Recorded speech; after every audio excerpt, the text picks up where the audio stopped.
نبی اکرم صلی اللہ علیہ وسلم نے اپنی وفات کے دنوں میں سے ایک دن کیا فرمایا کہ ابو بکر کے سوا کی کھڑکی کے سوا سب کھڑکیوں کو بند کر دیا جائے۔ ایک دن آپ نے حکم فرمایا کہ مجھے 7 کنووں کا پانی لا کے اس سے غسل دیا جائے، تو 7 مختلف کنووں سے پانی اکٹھا کیا گیا اور آپ کو غسل دیا گیا۔ وہ اس وجہ سے تھا کہ اس دور میں بخار کا علاج طبی لحاظ سے یہی سمجھا جاتا تھا کہ 7 کنووں سے پانی لا کر اس کو غسل دیا جاتا، تو نبی اکرم صلی اللہ علیہ وسلم نے اس پر عمل فرمایا۔ اور ایک دن آپ نے اپنی بیٹی فاطمہ کو بلایا اور کان میں کوئی بات ارشاد فرمائی، تو وہ رونے لگ گئی۔ آپ نے دوبارہ کان میں کوئی بات ارشاد فرمائی، وہ ہنسنے لگ گئی۔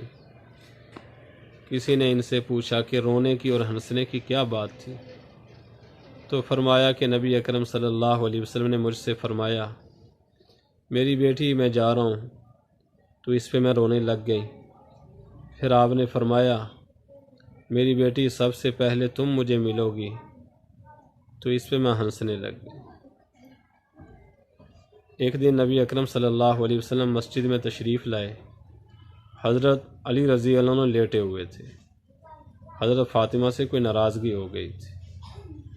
آپ نے فرمایا قم یا ابا تراب، اے مٹی والے کھڑا ہو جا، مٹی والے۔ تو یہ آپ صلی اللہ علیہ وسلم نے محبت کی وجہ سے کھڑا ہو جا، کھڑے ہو گئے۔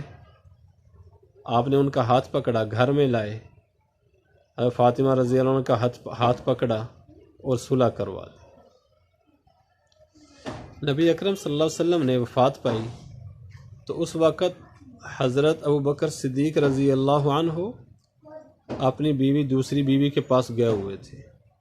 پتہ چلا تو فوراً آئے اور آ کے نبی اکرم صلی اللہ علیہ وسلم کے اوپر جھک گئے اور آنکھوں میں سے آنسو جاری ہوئے اور کیا فرمانے لگے طبت حیا و میتا، آپ زندگی کی حالت میں بھی بڑے اچھے اور آپ وفات کے بعد بھی بہت ہی اچھے ہیں۔ اللہ اکبر۔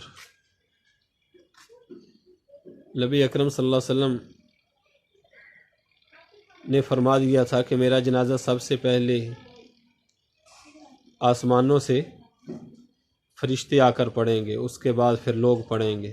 سب سے پہلے جبریل، میکائیل، اسرافیل، عزرائیل، یہ بڑے بڑے فرشتوں نے، اس کے بعد باقی فرشتوں نے، اس کے بعد پھر باقی صحابہ کرام نے، اس کے بعد پھر باقی لوگوں نے۔ اس طرح نبی اکرم صلی اللہ علیہ وسلم کا جنازہ کوئی باقاعدہ امام نہیں بنا، بلکہ 2 3 آدمی حجرے میں داخل ہوتے تھے اور درود پڑھتے تھے ادب کے ساتھ کھڑے ہو کے اور نکلتے جاتے تھے۔ بس یہ نبی اکرم صلی اللہ علیہ وسلم کا جنازہ تھا۔